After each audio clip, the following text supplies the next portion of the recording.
Bonsoir à toutes et à tous. Bienvenue à ce premier café scientifique de l'année 2024.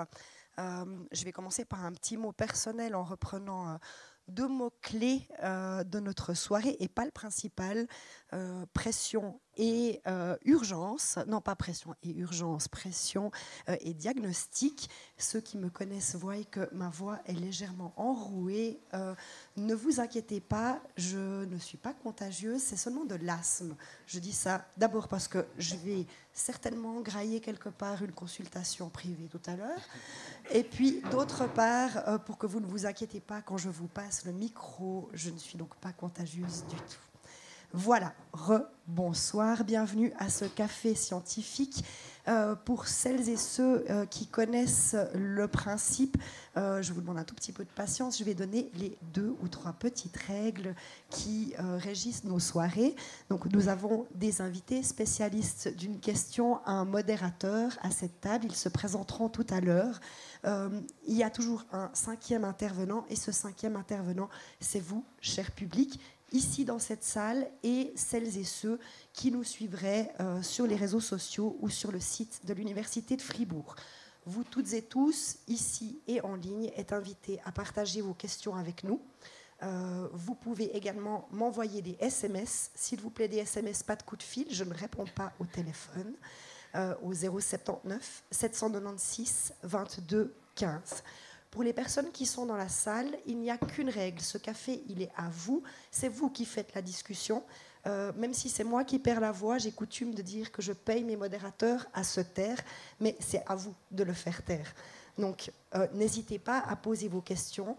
Il n'y a une seule règle pour que tout le monde vous entende bien. Je vais vous apporter ce micro pour que vous puissiez partager vos impressions, vos questions et vos informations. Donc, faites-moi un petit signe, je viendrai me placer derrière vous et ce sera à vous de parler quand la question précédente sera traitée. Voilà, je crois que c'est tout. Je vais céder la parole à Pierre Yenny, journaliste indépendant qui sera notre modérateur de ce soir, et à nos invités. Merci beaucoup Farida. C'est assez exceptionnel de vous dire que vous devez me faire taire. Je suis assez content de pouvoir le dire, mais c'est vrai que c'est vous qui allez et qui faites ce café scientifique. Urgence sous pression, la thématique, vous la connaissez. Une longue attente parfois aux urgences avant d'être pris en charge. Une centralisation de ce service sur le site de l'HFR à Fribourg. Des médecins fatigués, voire épuisés. Depuis plusieurs années, un constat, les urgences fribourgeoises, et pas que fribourgeoises, sont sous pression. Alors, quelles sont les causes de cet engorgement aux urgences ? Démographie galopante, vieillissement de la population, pénurie de médecins, des causes multiples qui créent parfois un ras-le-bol en salle d'attente, un agacement, des frustrations, qui occultent en fait une autre réalité. Grâce aux urgences, et ça il ne faut pas l'oublier, de nombreuses vies sont sauvées chaque année. Urgence sous pression politique et citoyenne aussi. Dans quelques mois, les Fribourgeoises et Fribourgeois voteront sur l'initiative constitutionnelle dite H24 et son contre-projet émanant du gouvernement fribourgeois. Initiative salutaire pour certains, inapplicable pour d'autres. Le peuple tranchera.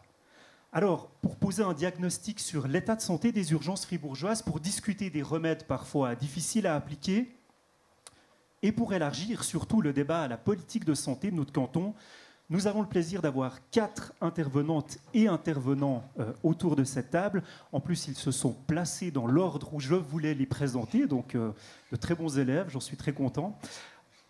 À ma gauche, donc à votre droite, Anouk Oziek-Marmier, qui est spécialiste en médecine interne générale et présidente de l'association Médecins Fribourg, une association qui regroupe 95% des praticiens du canton de Fribourg. Claudine Mathieu-Thiebaud, médecin spécialiste en médecine interne générale et en néphrologie, également et peut-être surtout ce soir, chef de service santé publique à la direction de la santé et des affaires sociales du canton de Fribourg, la TSAS. Vincent Ribordi, médecin-chef des urgences à l'HFR et professeur à l'Université de Fribourg pour le master en médecine. Et puis, en bout de table, Pierre-Yves Rodondy, également médecin et directeur de l'Institut de médecine de famille à l'Université de Fribourg. Mesdames, Messieurs, Tout d'abord, bonsoir et bienvenue à ce café scientifique. Comme vous le savez, Farida Kali vient de le répéter en introduction, c'est vous, le public, qui faites le café grâce à vos nombreuses questions. Une précision toutefois, nous sommes bien dans un café dit scientifique, nous ne sommes pas en train de faire un débat politique. L'idée n'est pas de parler uniquement de l'initiative H24 et de son contre-projet, mais bien d'élargir le débat aux urgences et au système de santé dans le canton de Fribourg. Alors, on a pour habitude d'ouvrir le café par une question que le modérateur pose. J'espère que ce sera la seule que je vais poser de la soirée. Je vais l'adresser au docteur Ribordi en tant que médecin-chef des urgences à l'HFR. Quelle est la définition d'un service d'urgence? Quelles sont les conditions à remplir pour ouvrir un service d'urgence? Voilà, donc c'est une question effectivement qui permet de démarrer. Le plus important, je pense que c'est de placer ça dans le sens du patient, de la population. La première définition, c'est que le service d'urgence est un endroit qui est capable de prendre en charge n'importe quelle urgence, n'importe quand, dans la journée et dans l'année. Ça veut dire que toute urgence peut être traitée H24 toute l'année. À partir de là, ça nécessite, bien entendu, de poser un certain nombre de conditions. Pour arriver à un tel niveau de performance, il faut des ressources exceptionnelles, non seulement par leur disponibilité, mais aussi par leurs compétences. Et puis peut-être le plus important, c'est d'imaginer que le service d'urgence ne peut pas être une devanture avec un panneau. Il n'existe que parce qu'il est rattaché à un hôpital dans lequel se trouve un ensemble de spécialistes et les ressources nécessaires qui permettent de faire fonctionner un hôpital et de traiter chaque pathologie. Quelqu'un veut juste ajouter quelque chose? Non, enfin, ce que je peux rajouter, c'est qu'au cabinet médical, on fait aussi beaucoup d'urgences. C'est une de nos grandes activités. Et je rappelle qu'au cabinet médical, on prend en charge 93% des problèmes de santé. Donc une très grande majorité des problèmes de santé sont déjà réglés par le médecin traitant. Et c'est là toute l'importance, on y reviendra certainement, sur une densité suffisante en médecins de famille dans le canton et en Suisse. Merci beaucoup. On ouvre le café. Est-ce qu'il y a déjà une ou plusieurs questions?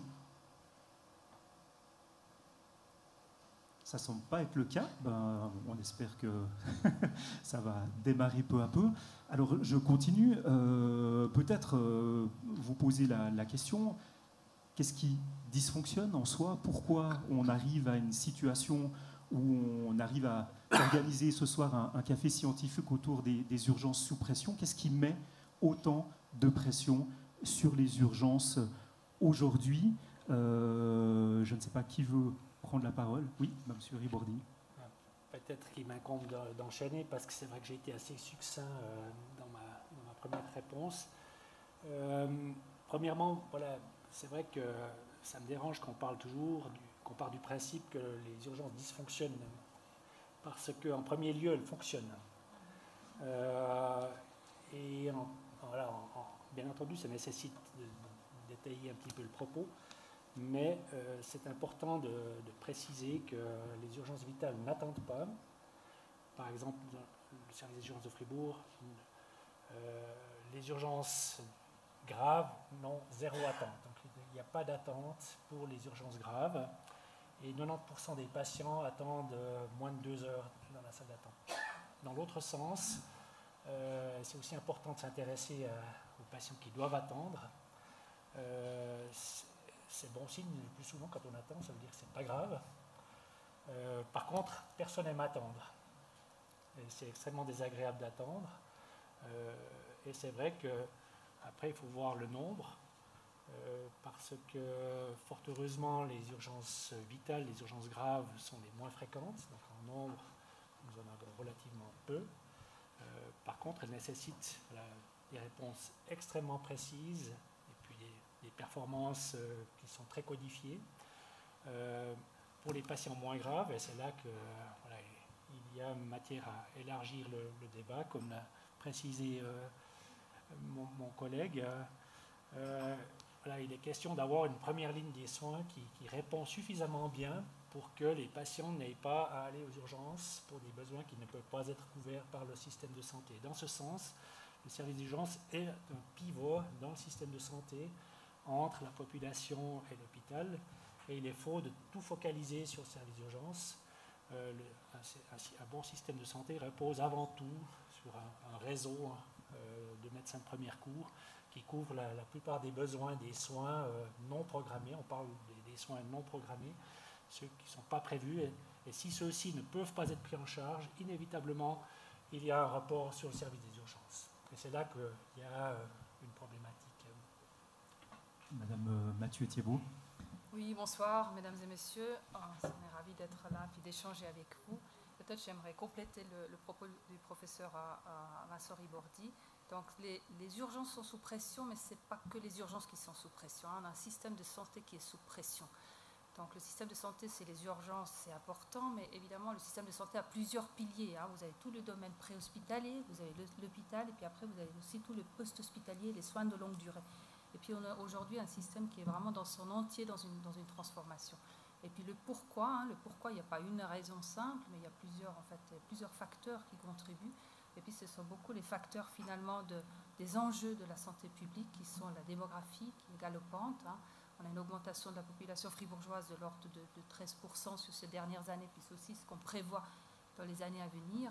On a une pénurie du personnel soignant, on a bien sûr les coûts de la santé qui explosent, on a une explosion avec la démographie et puis le vieillissement de la population sur les maladies chroniques et les maladies longue durée. On a finalement aussi des enjeux de la digitalisation, puis on a finalement vraiment tout un système qui est en transformation. Puis je pense que c'est important de garder à l'esprit, parce que les urgences, c'est un pilier, mais vous avez un pilier en amont, et vous avez aussi des piliers en aval, et puis vous avez tout un écosystème finalement de la santé qui doit travailler étroitement ensemble, et puis qui doit bien fonctionner. Puis là, ce qui a déjà été dit, le renforcement notamment de ce qu'on appelle la médecine communautaire, c'est extrêmement, extrêmement important, avec les médecins de famille notamment. Merci beaucoup. On a une question en fond de salle.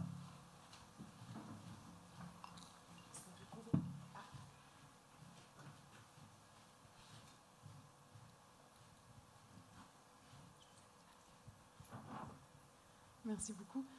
Vous avez parlé de changement, et puis ce qui m'intéresse aussi, c'est est-ce que les attentes en fait, vers un système d'urgence, ils ont changé aussi? Est-ce qu'il y a 20 ans, c'était les mêmes attentes des patients qui sont venus, ou est-ce qu'aujourd'hui aussi on attend peut-être plus ou autre chose des urgences, ou peut-être en général aussi du système médical?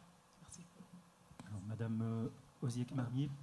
Bonsoir. Je pense que la société a évolué depuis 20 ans, et c'est vrai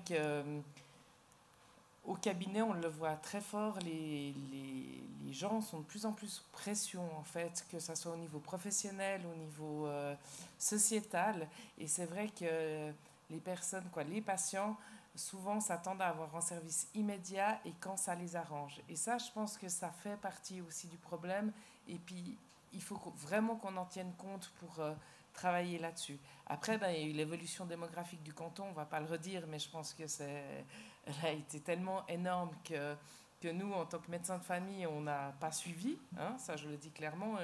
La pénurie fait que même si on estime qu'on prend plus de 400 à 500 urgences par jour au niveau des médecins de famille, on s'occupe dans notre canton, ça n'amène pas en fait la solution aux urgences non vitales.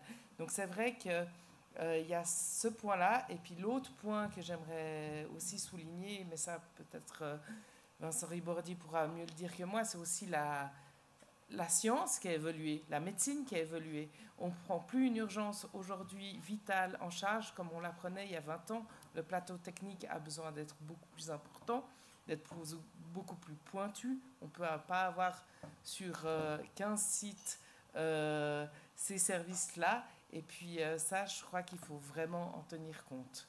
C'est vrai qu'aujourd'hui, le système fribourgeois est débordé dans tous les sens, mais je crois qu'on travaille assez ensemble pour trouver des solutions. On aimerait que ça soit rapide, mais malheureusement, on n'a pas la baguette magique aujourd'hui. Il y avait d'abord Pierre-Yves Rodondy, puis Vincent Ribordi. Oui, je remercie beaucoup pour votre question. Si je rebondis sur ce que dit Dr Anouk Marmier-Oziec, c'est cette question. Quand on avait un AVC, une attaque cérébrale, moi quand j'étais jeune médecin assistant, on posait la personne dans un lit, puis on attendait voir si ça passait ou bien pas. Maintenant, on doit faire des traitements extrêmement rapides, urgents, parce que ça marche bien. Donc et ça change complètement la prise en charge et ça nécessite une prise en charge, un plateau technique qui est très différent. Dans mon cabinet médical, puis j'ai une autre activité à part Fribourg, j'ai un cabinet médical dans un autre canton, donc je vais faire attention à ce que je dis, mais on voit que les patients, la plupart ont une très bonne connaissance en termes de santé, mais on a des gens qui ont une connaissance en santé qui est assez limitée et qui, on aimerait pouvoir les éduquer plus, leur faire plus comprendre les choses. Des patients qui vomissent une fois pendant la nuit, ils m'appellent en urgence le matin au cabinet pour dire j'ai vomi cette nuit, puis je dis mais qu'est-ce qui s'est passé? Ils disent mais c'est rien passé depuis. Je dis bah, on attend ce soir. Enfin, donc là on a besoin, je pense, de pouvoir mieux informer la population, les aider par rapport aux craintes, aux inquiétudes. Puis par rapport aux questions d'attente, cette question qui venait avant sur les attentes, j'ai une fois une patiente qui m'a appelé parce qu'elle avait mal au ventre depuis 3 semaines et puis elle voulait être vue en urgence. Donc moi j'ai accepté de la voir dans les 2 heures en urgence. Puis elle a dit 2 heures c'est beaucoup trop long d'attente, donc elle est allée aux urgences. Puis là ils ont dit il y a 3 heures d'attente, donc elle est revenue au cabinet en disant que 2 heures ça allait assez bien. Donc après c'est aussi une question d'attente. Enfin je veux dire c'est pas Uber. Enfin on a des limites dans nos services. Je ne peux pas prendre en urgence tous les patients au moment où ils appellent, mais après on essaie justement de les trier puis de leur donner le meilleur créneau pour pouvoir les prendre en charge le plus vite possible. Et on a la chance d'avoir un système de santé qui est juste incroyable en termes de qualité des soins. Maintenant, avec les limites que ça prend, mais on a un système de santé assez incroyable. Vincent Ribourdi. Je voulais encore amener un deux compléments à ce qui a déjà été dit. La question elle est extrêmement pertinente parce que, premièrement, il y a 20 ans, il y avait 20 000 urgences par année aux urgences de Fribourg. Aujourd'hui, il y en a 40 000. Donc, ça a juste doublé.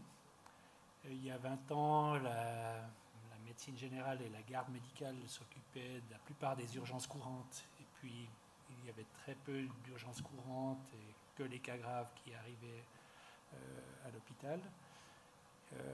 Ce qui a changé aussi, c'est qu'il y a 20 ans, il n'y avait pas Internet et les gens étaient moins... alors il y a un paradoxe par rapport à ce qui a été dit. D'un côté, il y a moins bonne connaissance, un moins bon sens, parce qu'on se renseigne sur Internet et puis on vient aux urgences pour demander un scanner, parce qu'on redoute d'avoir une leucémie, un cancer. Et derrière la consultation, il y a souvent un agenda caché parce que les gens ont parlé entre eux ou bien se sont renseignés puis craignent d'avoir une pathologie. Et ce qui a aussi changé, c'est peut-être les exigences. Donc, non seulement on veut que la consultation soit rapidement réalisée, mais par rapport à ça, moi, je le comprends. Je pense que c'est intenable de vivre avec l'angoisse ou avec la douleur, mais il y a l'exigence de la performance, c'est-à-dire que si le diagnostic n'est pas fait tout de suite, si l'IRM n'est pas disponible, avec non seulement le délai mais aussi la performance diagnostique, il y a une insatisfaction. Puis dans l'autre sens, lorsqu'on commet une erreur, la pression est également plus importante qu'il y a 20 ans. On tolère beaucoup moins l'incertitude et éventuellement l'erreur diagnostique qui peut être simplement que le diagnostic nécessite quelques consultations pour y arriver et que le diagnostic ne soit pas fait tout de suite. Donc très vite on parle d'erreur médicale, vous vous êtes trompé, vous n'avez pas fait le diagnostic. Ça c'est des choses qui ont changé véritablement. Si je peux quand même rajouter, ce qui a changé surtout aussi, c'est le vieillissement de la population, l'augmentation démographique. Au cabinet, on a beaucoup plus de maladies chroniques et ces patients ont plus de problèmes de santé qu'il y a 20 ans. Et ça, c'est pas... Pourtant, on fait beaucoup de prévention, on essaye vraiment les suivre. Comme disait le professeur Ribordi, on règle 93% des patients, des problèmes au cabinet sans avoir affaire à un service d'urgence ou à un spécialiste. Mais c'est vrai qu'on a de plus en plus de patients qui ont beaucoup comorbidités, plusieurs maladies, et puis qui nécessitent des prises en charge de plus en plus pointues et de plus en plus importantes. Une question dans le public. Bonsoir. Où mettez-vous le curseur entre urgence vitale et non vitale lorsque vous avez quelqu'un qui arrive au service des urgences? C'est aussi une question intéressante parce que, premièrement, il n'y a pas une définition à faire parce que c'est le patient qui ressent le symptôme. Et puis, on ne peut pas lui dire à l'avance, voilà, ce que vous ressentez n'est pas juste ou bien correspond du point de vue du patient. C'est le patient qui définit son curseur. Après, c'est notre travail au service des urgences. Et ça commence par un triage. Et pour répondre précisément à votre question, nous avons une échelle de triage qui permet en fait de catégoriser et selon des critères très objectifs, et c'est fait très rapidement tout de suite après l'admission, on peut décider, on va décider si c'est une urgence vitale ou pas. On est dans le triage. Donc après, il y a une phase diagnostique. Puis comme je l'ai dit avant, si on suspecte que l'urgence est grave, vitale, il n'y a pas de délai, donc les moyens diagnostiques sont immédiatement couplés, déployés après le triage. Je ne sais pas si ça répond à votre question. Merci. D'autres questions, je crois. Oui, bonsoir. Vous avez bien décrit donc, la problématique d'un canton de Fribourg. Vous avez dit que tout le système est sous pression. Vous avez aussi dit que vous travaillez. Vous y travaillez. Est-ce que vous pourriez, par exemple, nous clarifier un peu ce que vous faites en termes de travail? Quels sont les objectifs? Où s'accroche? Où c'est difficile? Où c'est facile? On aimerait être rassuré sur le fait que vous travaillez et savoir quoi. Qu'est-ce que vous faites au juste? Et j'aimerais répondre aussi à la dame qui a posé. C'est vrai que 20 ans, je ne sais pas, ça commençait à attendre aux urgences. Mais il y a 30 ans, pour y avoir travaillé, je termine à 30 ans, on attendait parfois les patients, mais c'était toute une autre histoire. Hein. Madame Mathieu-Thiébaut. Oui, merci beaucoup pour une question extrêmement importante, hein, parce que je comprends aussi la patience finalement de la population pour avoir des réponses, on le comprend très bien. Je pense qu'on est toute une équipe hein, qui travaillons à trouver des solutions. J'aimerais peut-être donner quelques éléments concrets. Donc, vous savez qu'on a introduit au courant de l'année dernière un numéro unique de garde médicale. Jusqu'à présent, il fallait avoir dans sa poche, quand on traversait le canton, 5 numéros de la garde médicale pour être sûr que si vous faites quelque chose en Vevey, c'est un numéro, si vous arrivez en Gruyère, c'est un tel, et si vous arrivez jusqu'à la Saint-Gilles et en Lac, c'est encore un autre numéro. Donc c'est déjà une facilitation, une meilleure lisibilité, je pense, du système. Vous avez peut-être vu qu'on a fait récemment, avec tous les acteurs impliqués, une campagne de sensibilisation et d'information de comment réagir en cas d'urgence. Vous avez peut-être vu ces flyers hein, avec un numéro de garde unique qui est répété encore une fois, qui est je vais te faire de la pub pour le numéro qui est le 0800 171 170, c'est juste, ou 171 170. Voilà, j'essaie de 0800 170 171. Voilà, comme ça, vous l'avez, ne l'oubliez pas. Donc, qui essaie aussi d'informer la population pour dire, ben voilà, si vous avez quelque chose qui est peut-être, je ne sais pas, une petite brûlure, un petit malaise, etc., vous allez peut-être d'abord à tel endroit, avec une graduation, hein, vous pouvez aller à la pharmacie, vous pouvez aller appeler le médecin de garde, vous pouvez aller à la permanence, vous pouvez au pire, vous pouvez appeler le 144 quand c'est vraiment vital. Je pense que c'est une campagne qui était bien faite. Hein. Je pense que ça vaut la peine, si vous ne l'avez pas vu passer, peut-être de la voir. Il y a aussi tout un volet de renforcement de la médecine de famille qui est en cours. Hein. Donc vous savez que notamment le canton, il encourage ensemble avec l'Institut de médecine de famille la formation des médecins de famille. Là, il y a des stages en cabinet que les médecins y font. On essaie de promouvoir cela puis d'aller plus loin. Vous savez qu'à Fribourg a été créé un master avec une orientation médecine de famille, hein, ce qui est unique en Suisse. Donc il y a plusieurs pistes. Et puis il est vrai que dans le contre-projet à l'initiative sur les urgences stationnaires, sur 3 sites d'urgences stationnaires, là aussi il y a plusieurs mesures qui essaieront d'apporter des réponses à cette préoccupation de la population de que faire et comment être pris en charge en cas d'urgence. Et j'aimerais peut-être noter juste une mesure, c'est un numéro santé unique ça veut dire un premier relais pour tout type de questions de santé qui permettrait de faire un tri, une orientation, des premiers conseils et puis qui permettront aussi de vous aiguiller vers, voilà, vous pouvez prendre un rendez-vous différé, vous pouvez plutôt aller à la permanence et je pense que ça sera vraiment une claire valeur ajoutée. Je vais peut-être m'arrêter là. Je crois qu'il y avait Pierre-Yves Rodandi qui voulait réagir. Oui, je peux juste rajouter quelques éléments. Déjà, au niveau suisse, il n'y a pas assez de médecins en Suisse, hein, c'est un problème. Il y a eu un programme de M. Berset pour remettre 100 millions pour augmenter le nombre de médecins en formation en Suisse, parce qu'on a passé d'à peu près 800 à peu près, on va avoir 1400 médecins qui sont formés par année. Donc ça, c'est déjà un élément concret pour avoir plus de force de travail.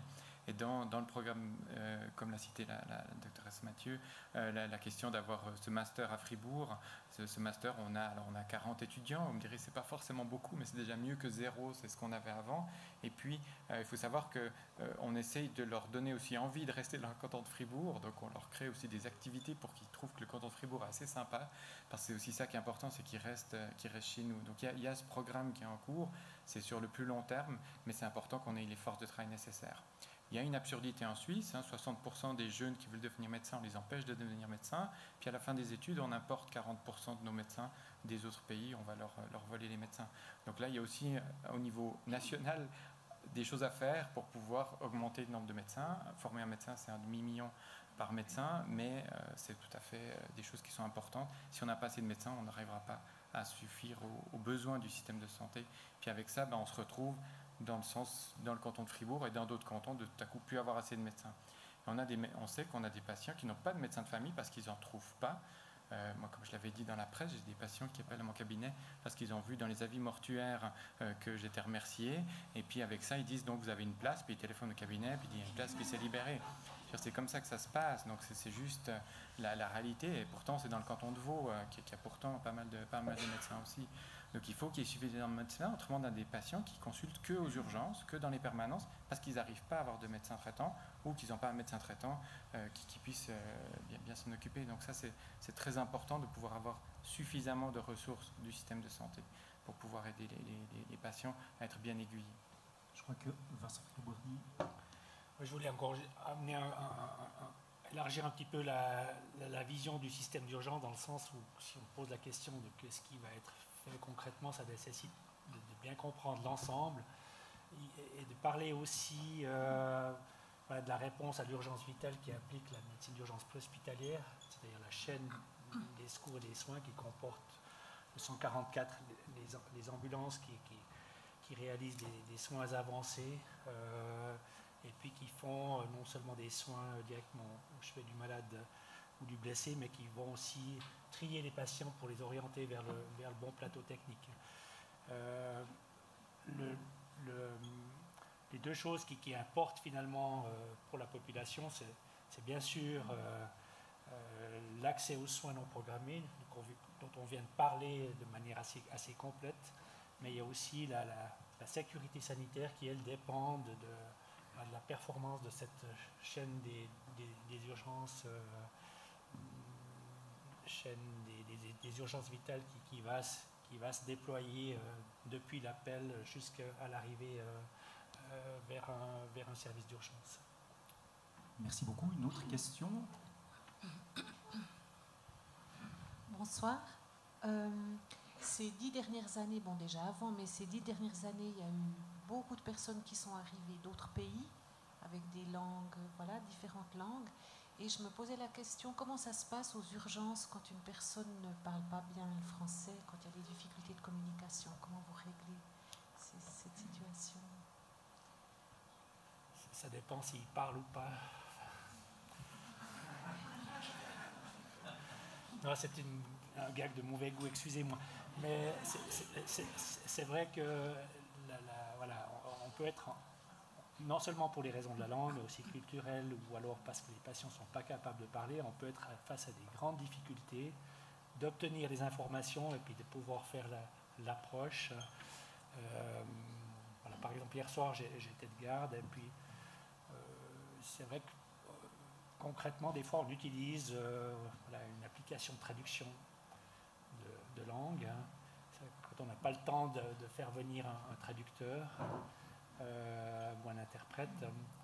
Et voilà, hier soir, j'ai vécu 2 situations concrètes. Donc, la première, c'était un réfugié qui est de l'ORS où on a appelé quelqu'un, puis on l'a mis sur haut-parleur, et puis 7 personnes par téléphone nous faisaient la traduction de ce que nous disait le patient. Et puis le deuxième exemple concret était justement avec une patiente ukrainienne où on a utilisé une application de traduction. Bon, c'est elle qui est venue avec cette application de traduction, donc elle a parlé, ensuite elle nous a montré l'écran, puis on parlait, puis elle disait ce que le traducteur donnait.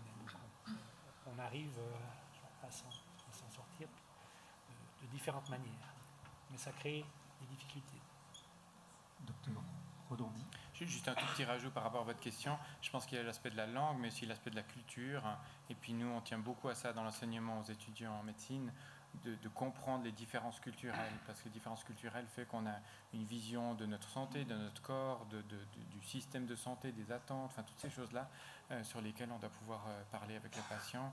On leur donne aussi des cours sur la base de langue des signes. Évidemment, ils n'apprennent pas la langue des signes parce qu'on n'a pas encore le temps de le faire, mais on essaye aussi de leur amener ces aspects au sens plus large que juste la langue pour la compréhension, puis pour pouvoir bien se comprendre, parce que des fois les attentes sont liées à la culture et pas juste à la question de la langue. Autre question? Bonjour. Alors ma question sera un peu plus générale. Moi je suis professionnel de la santé aussi. J'ai bossé 2 ans et demi déjà au HFR. On vient de me dire qu'on va former plus de médecins, donc parce qu'il en manque des médecins suisses. Moi, ma question maintenant, c'est comment vous faites maintenant, sur quel projet vous y attelez pour que les médecins qui sont en formation, donc nous, les médecins assistants, on ait des meilleures conditions de travail, parce que le système est sous pression, mais c'est qui est sous pression vraiment? Ce sont les soignants, donc les infirmiers, les infirmières, les médecins, qui font des burn-out, qui arrêtent, qui font des sabbatiques comme moi par exemple, parce que sinon j'en pouvais plus. Et ma question c'était comment vous réagissez à ça, et est-ce que vous avez peut-être une réponse justement à quelque chose pour un peu changer nos conditions de travail, ou au moins faire respecter les lois qui ne sont pas respectées dans la plupart des hôpitaux en Suisse, les conditions de travail des médecins. Voilà. Merci pour la question, vous me la volez parce qu'elle était inscrite sur mes petites feuilles. Tout à fait pertinente. Je pense qu'on a 4 personnes qui ont chacun quelque chose à dire. Peut-être on commence en bout de table avec vous, Monsieur Rodondi. Oui, je vous remercie beaucoup pour votre question. Je pense que c'est extrêmement important. Moi, je suis profondément choqué toujours du travail que certains médecins doivent faire dans les hôpitaux. Moi, j'ai passé beaucoup de temps à chercher des radios dans les hôpitaux quand j'étais jeune médecin. Maintenant, on n'a plus besoin de chercher les radios parce qu'elles sont sur l'ordinateur, mais on doit chercher d'autres choses et passer beaucoup de temps à de l'administration. Et ça reste un problème, mais qu'on retrouve pas seulement en Suisse, mais dans tous les pays. Ça revient aussi à ce que disait le professeur Ribordi, ce besoin de documenter. Des fois, on doit plus passer de temps à documenter que faire. Et puis ça devient un petit peu absurde. Mais ça, c'est un peu ce système où tout doit être noté, inscrit, et pas seulement pour les médecins, aussi pour notamment les infirmiers. Donc là, il y a un immense travail. Moi, je passe beaucoup de temps à motiver les étudiants à être motivés à faire la médecine de famille, mais je dois aussi passer du temps à motiver les étudiants à rester médecins et pas ouvrir une buvette à la montagne, parce que c'est un peu dommage par rapport à la formation qu'ils ont faite. Donc là, il y a un gros travail à faire. Pendant les études, on essaie au moins d'améliorer cet élément-là. Après les études, on essaye beaucoup, on en parle beaucoup avec mes collègues aussi, et on reviendra là-dessus, mais pour trouver comment faire pour améliorer les conditions de travail dans les hôpitaux, parce qu'effectivement, il y a un problème. Dans les cabinets médicaux aussi, il y a des charges qui sont très très importantes. Mais là-dessus, il y a du travail à faire. Alors, comme vous savez, l'association des médecins assistants et chefs de clinique milite pour beaucoup de choses, et ça, je pense que c'est aussi important pour qu'on puisse faire notre métier au final. Si on passe une bonne partie de notre journée à faire autre chose que des soins, en fait, on use le système de santé de manière inadéquate. Mais là, il y a un gros travail à faire, une prise de conscience, mais qui est au-delà du canton de Fribourg, évidemment. Moi, je trouve qu'il faudrait faire un café scientifique sur ce sujet. C'est extrêmement préoccupant alors que les besoins augmentent et que la pénurie est déjà décrite, que les professionnels de santé, soignants, médecins, envisagent d'abandonner leur profession, mais que c'est des professions parmi lesquelles il y a les plus hauts taux d'épuisement ou de maladies professionnelles, notamment le burn-out, la dépression et le suicide. C'est des choses qui sont avérées. Je pense que voilà, les jeunes soignants et médecins ne sont pas différents des anciens, ils sont tous animés par la même quête de sens et de valeur, et que ce que vous dites est extrêmement préoccupant parce que justement, si ces besoins augmentent et puis qu'on est animé par ces valeurs et puis qu'en cours de route on est amené à devoir souffrir de ça, c'est qu'il y a une problématique grave. Et concrètement, ce qu'on fait, voilà, c'est qu'on essaye, dans la mesure du possible, pour autant que faire se peut, d'obtenir les ressources, mais de manière générale, qui permettent de répondre à l'activité et à la mission du service. Et puis, plus c'est difficile, plus il faut investir pour avoir des bonnes conditions de travail et puis créer les conditions qui permettent justement le contraire, c'est-à-dire d'enchanter et puis de motiver pour que nous puissions faire ce travail et puis répondre aux besoins des patients. Voilà, je pourrais ne plus m'arrêter, mais je vous rejoins et puis ça mériterait un café scientifique au moins, voire plus, et plus. On continue juste le tour de table. Oui, merci beaucoup pour une question difficile. Pour une question difficile, je pense qu'il y a plusieurs générations de jeunes médecins, de médecins assistants qui les années, les décennies se suivent et puis le constat est toujours le même finalement. Les conditions restent difficiles. De notre temps, on nous disait, on travaillait la journée, on faisait la garde la nuit, on n'était pas trop dérangé, puis le lendemain on continuait, puis on faisait nos 48 heures d'affilée, plus ou moins. Donc, il y a des petites améliorations qui sont intervenues, peut-être toujours pas suffisantes, avec l'introduction de la loi sur le travail pour les médecins internes, pour les médecins assistants, ce qui n'existait pas avant. On faisait des fois des 70 heures, nullement pour dire que c'était bien, c'était pas bien. Et aujourd'hui, on a pu ramener ça à 50 heures, c'est pas respecté dans beaucoup d'endroits. Ça reste une grosse difficulté et puis on devrait effectivement être extrêmement attentif à ne pas rajouter de la démotivation chez des jeunes médecins qui sont extrêmement investis. Pas de solution miracle, mais sûrement un dialogue à avoir entre les faîtières des médecins assistants, entre les hôpitaux qui sont les employeurs et puis tous les acteurs ensemble. Il est sûr quand vous passez du temps pour documenter, parce que tout doit être traçable pour la qualité, pour un travail administratif qui est énorme, ça va au détriment du temps passé au lit du malade. Et puis c'est pas pour ça qu'on choisit cette voie-là. Ça, on le comprend très bien. Moi, je pense qu'une des solutions, et c'est peut-être ce qu'on est en train de réfléchir à Fribourg pour la médecine de famille, c'est en accompagnement par le monde médical extra-hospitalier.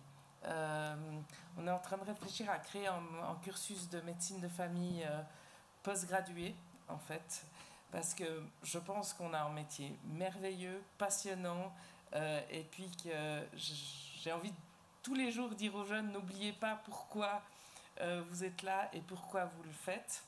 C'est hyper varié, mais c'est vrai que ces années-là, elles sont très très difficiles et que j'aimerais pas les revivre.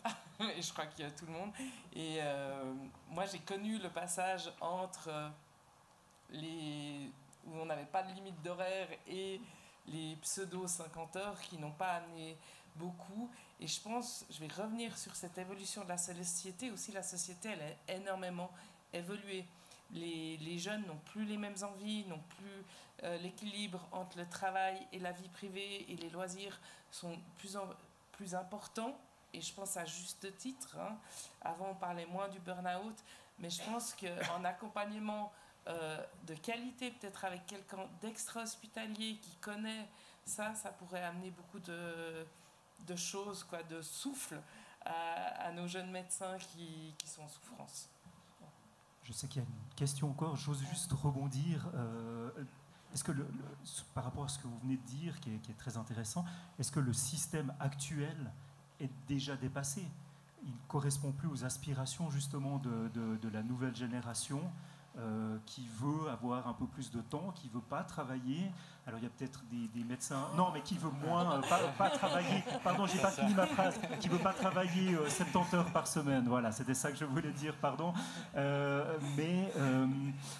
je pense que peut-être des solutions existent de se mettre en cabinet à plusieurs ou ce genre de choses, mais est-ce que le système en soi, il ne correspond plus aux attentes de la nouvelle génération? Le système de formation postgraduée ne correspond plus. Mais à part ça, il y a eu un changement. Il y a 20 ans, quand moi j'étais en formation postgraduée, on avait beaucoup moins de paperasse, on avait beaucoup moins de documentation, on en avait beaucoup, mais ce n'est pas à des summums que ça atteint aujourd'hui. On le vit aussi au cabinet, et au cabinet c'est aussi un problème. Après, on a la chance souvent d'ouvrir des cabinets à plusieurs et de gérer, d'avoir un souffle hors cabinet qui nous permet de revenir au travail avec énormément de plaisir. Et ça, je peux vous le dire, quoi. C'est un métier qui est toujours aussi passionnant. Mais c'est vrai qu'il faut souffler et que c'est devenu de plus en plus important. Donc oui, il y a une autre façon d'approcher le monde intra-hospitalier, mais je pense qu'il y a beaucoup d'évolution encore à faire.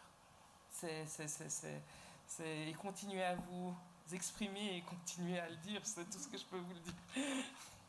Pierre-Yves Rodon. Oui, juste un petit rajout, parce qu'on dit souvent que les jeunes ne veulent plus beaucoup travailler et puis qu'ils vont jouer au golf tous les après-midi. J'aimerais juste dire qu'un élément, à mon avis, central, c'est la quête du sens.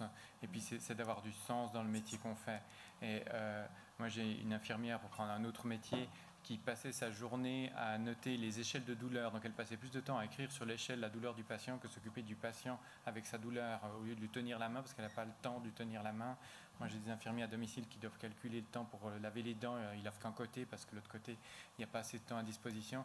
Donc c'est là la problématique. On a un système de financement des hôpitaux qui est complexe. L'hôpital doit avoir une certaine rentabilité. Donc si on garde un patient un jour de plus, en fait, ça ne va plus être rentable pour l'hôpital, alors que peut-être ce jour de plus permettrait juste de parler avec le patient puis lui demander comment il va. Donc il y a vraiment un système qui est beaucoup sous pression et qui fait que les jeunes médecins se demandent quel sens ça a de devoir faire les choses de cette manière-là. Et là, on doit faire ça parce que les patients viennent aussi chercher du sens quand ils viennent à l'hôpital. Et ça, je crois que c'est fondamental. Et c'est ce que je vois avec les jeunes médecins, c'est ce qu'on essaie de leur inculquer, c'est que ça ait du sens de faire ce métier et de pouvoir garder ça à l'avenir. Oui, finalement, vous avez réussi à détourner le sujet. Mais c'est vrai que c'est important parce que sans médecin, sans soignant, il n'y a pas de service d'urgence, mais c'est valable pour tous les domaines de la santé. Puis, vous avez posé la question, voilà, qu'est-ce que vous faites, qu'est-ce qu'on peut faire. On avait dit qu'on ne ferait pas de politique, mais il faut quand même en faire de temps en temps. En tout cas, surtout quand les enjeux sont tellement importants. Et puis pour moi, c'est clair qu'il faut moins de pression financière et moins d'économie et puis plus de médecine. Si on veut redonner du sens par rapport à ces métiers qui sont centrés sur l'aide, sur les soins, voilà, on ne peut pas en même temps nous dire on coûte trop cher et puis ne pas donner les moyens par rapport à l'évolution extrêmement rapide des besoins de la population. Que dit l'ATSAS? Alors c'est un sujet difficile, financier et politique quand même, on ne voulait pas faire de la politique. Peut-être juste un élément. On ne demande pas à l'hôpital d'être rentable, ce n'est pas vrai. On demande à un hôpital de prendre en charge les patients avec qualité, la même qualité pour tous, un accès pour tous. Ce sont les critères principaux. Il est vrai que le cadre légal demande aussi une certaine économicité. Ça veut dire qu'il faut, vous connaissez les annonces d'augmentation de prix, mais on ne demande pas à l'hôpital de dégager des bénéfices. Donc ça c'est quand même un tout petit peu un mythe. Mais on demande à l'hôpital de travailler de la manière la plus efficiente possible. Vous avez annoncé, là on glisse sur un autre sujet. Vous avez entendu l'annonce de la hausse des primes l'automne dernier. Monsieur Berset est parti, donc ça reviendra à quelqu'un d'autre de les annoncer. Mais c'est sûr qu'on est dans une spirale et dans un coût qui est énorme. On a une bonne médecine, on a une belle qualité, mais ça devient difficilement supportable pour une certaine partie de la population, d'où aussi le souci hein, du planificateur et du payeur, dont la TSAS, d'avoir un système qui est efficient, qui est à peu près à l'équilibre.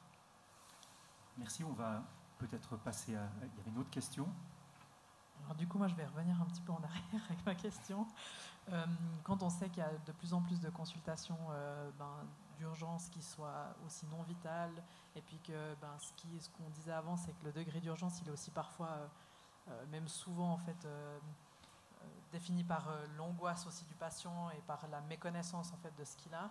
Où elle serait la place pour faire plus d'éducation des gens qui vont bien, qui se retrouvent dans ce genre de situation, qui sachent en fait si vraiment peut-être ils peuvent attendre, est-ce que ça nécessite une consultation tout de suite ou pas, parce qu'il me semble aussi que c'est un peu de l'inéducation en fait qui engendre plus de consultations. Merci beaucoup. Oui, madame. Oui, alors ce qu'on peut remarquer, c'est que peut-être le tissu social c'est un peu désagrégé, quoi. Les gens sont de plus en plus isolés et avant il y avait les remèdes de grand-mère et puis maintenant ils se retrouvent seuls face à leurs angoisses et puis c'est vrai, mais l'éducation, alors nous au cabinet on l'a fait, hein, tous les jours on essaye, après c'est les gens qui viennent déjà avec une problématique, mais et c'est ce que la santé publique a essayé de faire dans sa campagne, mais c'est qu'en début, j'allais dire, et puis oui, la prévention est très importante et l'éducation est très importante, et je pense qu'on pourrait déjà commencer dès l'école primaire à faire ce genre d'éducation, mais pour l'instant, ça n'existe pas, mais c'est une bonne idée. Oui. Je peux peut-être faire un petit rajout, où je laisserai compléter par ceux qui connaissent encore mieux le domaine que moi. Aux urgences, on a regardé un tout petit peu les statistiques, hein, c'est énorme ce que disait le professeur Ibordi, on a 40 000 urgences par année à l'HFR, hein, ça augmente en flèche, mais ce qui m'a intrigué, c'est quand même qu'environ 50%, voire un tout petit peu plus, ce ne sont pas des urgences vitales, hein, c'est des urgences non vitales, etc. Des gens qui peut-être auraient peut-être pas besoin d'être là tout de suite. Et là, je fais peut-être le lien avec la sensibilisation et l'information, l'éducation du patient. J'ai une petite réticence à vouloir éduquer des adultes, mais informer et sensibiliser, ça me paraît important. Les gens sont des fois désemparés. Justement, il y a des exemples qui ont été nommés. On ne sait plus ce qui est urgent, ce qui n'est pas urgent. Et il y a une envie, il y a aussi une attitude, hein, on dit je paye beaucoup de primes, donc j'ai droit, donc je vais y aller. Mais juste garder ça en tête, il y a quand même un grand nombre, mais peut-être mes collègues voudront compléter des cas qui arrivent aux urgences qui peut-être ne sont pas une urgence vitale. Oui. Je peux peut-être faire un petit plaidoyer pour la médecine de famille, puisque c'est mon job, mais pour donner l'exemple de mon cabinet, mais c'est la même chose dans d'autres. Mon assistante médicale connaît extrêmement bien les patients, elle les connaît par cœur. Donc tel patient, quand il appelle, elle sait qu'il ne va pas forcément avoir besoin d'être vu. Donc je suis très résistant à voir les patients au cabinet parce qu'on peut régler énormément de choses par téléphone. On doit des fois passer du temps. Aujourd'hui, elle a passé 30 minutes avec une patiente pour la rassurer, mais on a pu éviter qu'elle aille aux urgences aujourd'hui parce qu'elle avait des palpitations. Et puis elle est restée à la maison, puis on a pu régler toutes les choses. Donc on peut régler beaucoup de choses. Mais c'est l'avantage de connaître les patients. En fait, en les connaissant, on sait exactement qu'avec ce qu'ils ont, on va pouvoir les accompagner, les aider. On leur a dit rappelez demain si ça ne va pas, rappelez cet après-midi. Enfin, on peut organiser toutes ces choses-là parce qu'on les connaît puis parce qu'on a la disponibilité pour. Donc, si on peut avoir une médecine de proximité, une médecine qui est disponible pour les patients, puis là, je pense que c'est revenu aussi de pouvoir parler leur langue, comprendre leur culture, comprendre leur langage. Ça permet aussi de pouvoir être vraiment là et que les patients sentent qu'ils peuvent avoir accès à quelqu'un qui va pouvoir les écouter. J'avais une autre patiente très anxieuse. Aujourd'hui, on a pu régler les choses parce qu'elle a confiance en nous et puis on évite qu'ils aillent faire plein d'examens aux urgences parce que les urgences ne les connaissent pas. Donc, ils vont partir dans un autre processus et on peut ainsi aussi réduire les coûts de la santé, mais faire que les gens ont une réponse à leurs questions. Merci beaucoup. Une autre question ? Bonjour. Alors moi, je vais rebondir un petit peu sur ce que vous venez de dire au final.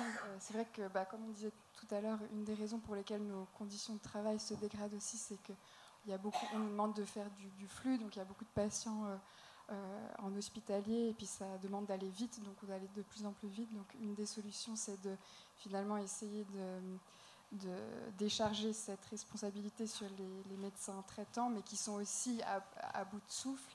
Donc moi, je me posais la question de me dire, au final, est-ce qu'il n'y a pas d'autres intervenants, que ce soit des pharmaciens ou d'autres soignants, comme vous disiez, les assistantes médicales, qui finalement peuvent essayer de faire face aux demandes des patients qui ne sont pas urgentes, où on peut finalement les éduquer aussi un petit peu, leur expliquer leurs symptômes. Est-ce qu'il n'y aurait pas d'autres intervenants que des médecins, que d'autres intervenants de la santé qui pourraient pallier à ce problème-là? Oui. Ouais, alors je pense que vous citez les assistantes médicales, je veux dire, pour nous, elles sont précieuses, quoi. C'est elles qui font que nos patients sont bien pris en charge, et c'est vrai qu'il y a aussi une pénurie dans ce monde-là, malheureusement. On tente aussi de soutenir cette formation-là. Il y a aussi tout ce qui est infirmière, mais il y a aussi une pénurie avec des infirmières qui veulent de plus en plus se spécialiser et dont on va avoir besoin, parce qu'il y a des choses en effet qu'on pourra déléguer en tant que médecin de famille. Mais le problème, c'est qu'on a aussi besoin d'infirmières pour des soins de base. Et puis la pénurie est aussi très très importante actuellement. Donc là, on est beaucoup en train de parler des médecins, vous avez raison, mais il y a une pénurie dans tout le domaine des soignants, et il faut qu'on soutienne ça, et il faut qu'on travaille avec. Moi, au cabinet, je travaille avec une infirmière spécialisée en diabétologie. Elle m'évite beaucoup d'heures de travail, et elle fait beaucoup d'éducation aux patients, mais le souci, c'est d'avancer main dans la main. Alors, vous me direz qu'il y a des gens bien formés partout et d'autres moins bien formés, ou des gens qui font mieux leur travail que d'autres. Ça, je crois que ça touche pas que le domaine des soins, ça touche tous les domaines. Mais après, avec les pharmaciens, nous, il y a quand même en tiraillement. On a fait une campagne commune avec eux, et je pense qu'ils peuvent gérer beaucoup de problèmes. Après, il faut qu'ils connaissent leurs limites, et c'est aussi notre crainte en patient qui n'est pas bien pris en charge, c'est un patient qui va se retrouver aux urgences dans un état pas possible. Donc il faut vraiment qu'on fasse attention et qu'on travaille main dans la main. Et la proximité, je crois que c'est le mot essentiel. Si vous connaissez votre pharmacien, le pharmacien de proximité, et qu'il n'hésite pas à vous téléphoner pour avoir un conseil, je crois que c'est ça la clé. Nous, les infirmières de soins à domicile, les pharmaciens des alentours, on les connaît, et je crois que c'est vraiment cette collaboration qui va amener des solutions. Mais il faut qu'on avance vraiment main dans la main, et puis pas les uns contre les autres. Je crois qu'il y avait M. Rondondi, et puis ensuite Mme Thiebaud, et ensuite M. Ribordi. Non, je peux dire juste en une seconde. Moi, j'ai une assistante médicale à mon cabinet, je pourrais en avoir 4. Tellement il y a de travail à faire, de questions auxquelles elle pourrait répondre. Mais c'est une profession qui est extraordinaire en termes de compétences, mais qui est complètement oubliée du système de santé, et pas du tout assez valorisée. Et là, il y aurait énormément de travail à faire. Et tout ce travail, moi, je pourrais ouvrir ma ligne téléphonique beaucoup plus longtemps si j'avais plus d'assistantes médicales. Je ne peux juste pas. Et là, il y a un immense travail à faire, et ça permettrait d'avoir plus d'accès aux soins, et de nouveau diminuer le fait que les gens vont aux urgences alors qu'on aurait pu régler ça par téléphone. Je vais juste rebondir, je suis désolée. Je vais quand même dire, les assistantes médicales, elles ont un salaire de misère quand elles commencent leur profession. C'est un salaire des gens. Et pour nous, c'est des charges salariales de plus en plus élevées. Et puis ça, c'est le fait que comme je dis, je ne me plains pas de mes revenus, mais quand même, on n'a pas eu de revalorisation nos revenus depuis plus de 20 ans. Et puis avoir plus d'assistantes médicales, à un moment, on est limité par nos revenus. Et ça, c'est très clairement le cas.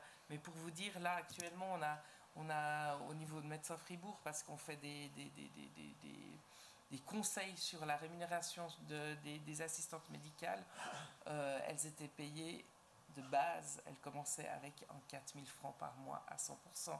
Donc, avec une formation hyper complète. Elles font tout, les prises de sang, le tri, la prise en charge des patients, c'est juste pas adéquat. Donc là, on a demandé qu'il y ait une augmentation à 4 200 francs par mois de base, mais c'est vraiment qu'en début. Et puis, je pense que les médecins, en tout cas les médecins de famille, hein, on tire un peu la langue, hein, je le dis franchement, si je pouvais avoir plus d'assistantes médicales et les rémunérer plus, je le ferais. Madame Mathieu. Oui, c'est une question très intéressante que vous abordez là. Hein. Finalement, c'est la thématique du travail en réseau, hein, de la collaboration entre professionnels de la santé. Et là, je pense qu'il y a un potentiel qui n'est pas encore épuisé, suffisamment exploré et épuisé, je pense. Il y a plusieurs modèles à ça. Hein. Si je pense peut-être, si vous me permettez quand même de reparler brièvement du contre-projet à l'initiative pour 3 sites d'urgence dans le canton, il y a un renforcement via les centres de santé, les permanences et puis les maisons de garde. Et dans ces centres de santé, l'idée c'est de créer un écosystème de collaboration entre professionnels de santé, où vous avez les médecins, mais vous avez aussi des infirmières, vous avez les réseaux de santé, vous avez des infirmières des ligues, des spécialistes des ligues, hein, vous avez des spécialistes aussi par exemple pour le diabète, hein, pour la prise en charge, c'est eux qui peuvent voir les patients pour le contrôle des pieds, etc., contrôle du diabète, ça ne doit pas nécessairement être le médecin. Donc créer ce réseau et puis ce travail coordonné et intégré, c'est vraiment aussi un petit peu vers ça qu'on va. Après, il y a dans d'autres cantons d'autres modèles, hein. Il y a un modèle MOCA qui était né dans le canton de Vaud, mais peut-être mon collègue il pourra en dire quelque chose en plus, où une infirmière travaille avec le médecin dans son cabinet. Et puis l'infirmière, en tout cas dans le projet pilote, était payée par la TSAS vaudoise à l'époque, justement pour décharger, pour notamment le suivi, ce qui était dit, hein, le suivi des patients chroniques avec de multiples maladies de longue durée, où le suivi peut être fait par un autre professionnel de la santé, ensemble ou sous supervision avec le médecin. Donc il y a des modèles, je pense il y a encore une marge de progrès dans le travail, dans la collaboration interprofessionnelle. Merci beaucoup, docteur Ribordi. Merci, ouais, pas mal de choses ont été dites, mais pour abonder, je pense que ces évolutions sont en cours, en marche. On doit décloisonner, puis plus réfléchir uniquement en termes de profession, médecin, ou différentes spécialités, ou soignants. Il y a déjà, dans le système d'urgence, des soignants spécialisés en soins d'urgence. Il y a les premiers pilotes avec les infirmières de pratique avancée. C'est des modèles qui ont été développés il y a déjà 20 ans dans les pays anglo-saxons et puis qui commencent à peine à arriver aujourd'hui. Donc c'est évident qu'on va évoluer vers différentes organisations qui nécessiteront de décloisonner les rôles et les responsabilités des professions actuelles. On a des ambulanciers professionnels qui font des soins préhospitaliers. Donc on a déjà des acteurs qui ont des rôles importants, mais on n'est qu'au début de ce décloisonnement et puis les choses sont en route, vous avez tout à fait raison. Merci beaucoup. Une question du public? Oui, comme citoyen observant de l'extérieur le système de santé, je me rends bien compte à quel point ce système est complexe, difficile, et on entend les débats souvent contradictoires avec des solutions souvent opposées l'une à l'autre. Et je vous pose la question, avez-vous, vous, les acteurs du système de santé, l'impression de pouvoir agir dans le cadre de moyens, de stratégies et surtout d'une gouvernance qui vous permettent de trouver les bonnes solutions pour l'avenir de ce système basique de notre société? Qui veut se lancer dans cette réponse-là? Oui, Madame Mathieu. C'est encore une question difficile. Hein. On a un public choisi avec des questions difficiles, mais on est là pour essayer de réfléchir ensemble. Donc je pense que les différents acteurs ont différents rôles. Hein. Donc moi, je représente le canton, la TSAS. Donc le TSAS a un certain rôle, l'hôpital définit une stratégie à un certain rôle, les médecins au cabinet, ils ont un certain rôle. L'important, c'est qu'il y ait un dialogue et puis qu'on échange et puis qu'on essaie de développer une vision commune. Le rôle de l'État, c'est d'analyser les besoins de la population. Quels sont les besoins en santé de la population, que ce soit pour le domaine stationnaire et le domaine préhospitalier. C'est quelque chose qui est encadré comme ça dans la loi. Donc on fait des analyses, on ne les fait pas tout seul, pour voir finalement à l'avenir, on aura besoin de combien de prestations en cardiologie, en rhumatologie, chez l'orthopédiste, etc. Puis c'est toute une approche très, très structurée, scientifique, qui nous donne les besoins à l'avenir. C'est des choses qu'on fait à répétition chaque 10 ans à peu près, pour nous dire, voilà, quels sont les besoins de la population à l'horizon 2035. Ça, c'est des choses qu'on connaît. Donc le rôle de l'État, c'est d'avoir cette prévision en fonction des besoins, et puis après de planifier pour être sûr qu'on a un système qui est en place, qui couvre les besoins de la population. Le canton a aussi un rôle d'assurer l'accès à ces prestations à toute sa population. Il doit aussi assurer qu'il y a une qualité, et puis ce que j'avais déjà dit tout à l'heure, qu'il y a quand même une certaine économicité, parce que les moyens qu'on met dans la santé, on ne les mettra pas ailleurs, on ne les mettra pas dans l'enseignement, on ne les mettra pas ailleurs. Vous connaissez, vous avez votre budget de famille, voilà, si vous dépensez tout pour votre premier enfant, le deuxième, il aura peut-être un tout petit peu moins. Et puis le rôle aussi du canton, c'est bien sûr la surveillance du système. Donc aucun acteur peut faire évoluer le système tout seul, mais je pense qu'il y a, en tout cas aujourd'hui à Fribourg, une très bonne collaboration entre les acteurs pour travailler à une vision commune. On a un acteur important qui est l'hôpital, l'HFR, on a aussi des cliniques, mais on a l'HFR qui a aussi sa stratégie HFR 2030, qui est d'ailleurs soutenue par le canton. Je vais m'arrêter là, puis laisser compléter. Il y avait déjà le docteur Rodondi qui voulait... Merci beaucoup, merci pour votre question. Je remercie déjà la réponse de la doctoresse Mathieu. D'abord, au niveau fédéral, j'espère que la nouvelle conseillère fédérale mettra un petit peu de baume sur le problème du système de santé, parce que là, je pense qu'il y a beaucoup à faire, puis on a quand même un certain nombre d'attentes. Nous, on a fait une demande au Conseil fédéral pour un soutien financier pour la médecine de famille, parce que sans soutien financier, il n'y aura pas plus de jeunes médecins qui voudront devenir médecins de famille. Donc, on attend la réponse ce printemps. Il faut rappeler que s'il y a assez de médecins de famille, on diminue les coûts du système de santé, on diminue les consultations aux urgences, on augmente la rapidité des diagnostics. Enfin, il y a toute une série de données qui montrent que si on a assez de médecins de médecine de famille, on a un impact sur le système de santé. Puis l'autre élément que j'aimerais dire, et puis c'est pas parce que je suis à cette table aujourd'hui, mais c'est vrai que c'est un immense travail qui se fait dans le canton de Fribourg, mais c'est vraiment une très bonne collaboration qu'on a avec les différentes instances pour essayer de trouver des solutions, mais on ne peut pas juste claquer des doigts et puis juste trouver des solutions. Donc on se réunit très régulièrement, alors c'est pas juste pour boire des verres, mais c'est vraiment pour réfléchir comment on peut améliorer la qualité du système de santé, de penser à court terme, à moyen terme, à long terme. Puis là, il y a tout un travail qui est, à mon avis, extrêmement dynamique dans le canton de Fribourg, qui est peut-être moins visible dans la vie de tous les jours, mais qui est vraiment très, très important. Un des gros éléments qui a été soutenu au niveau financier, c'est le master en médecine. Ça a un immense impact déjà sur le canton de Fribourg. Ça permet d'avoir des gens, des acteurs qui peuvent réfléchir. Ça renforce aussi la position de l'HFR, mais c'est évidemment pas encore suffisant pour pouvoir aller de l'avant. Et c'est toutes ces questions auxquelles on réfléchit régulièrement et de manière soutenue, y compris avant Noël. On a encore une réunion la semaine passée. Enfin, on est réunis vraiment extrêmement fréquemment pour essayer de trouver des solutions, mais on ne peut pas juste claquer des doigts. Puis on doit aussi tenir compte des aspects financiers, donc c'est trouver les choses qui coûtent le moins cher possible pour que ce soit faisable et que ça ait du sens. Docteur Ribordi. Moi j'ai envie de répondre assez succinctement à la question, dans le sens que notre pouvoir d'action il est assez limité. En tout cas, en ce qui concerne le domaine des urgences, et je cite un exemple.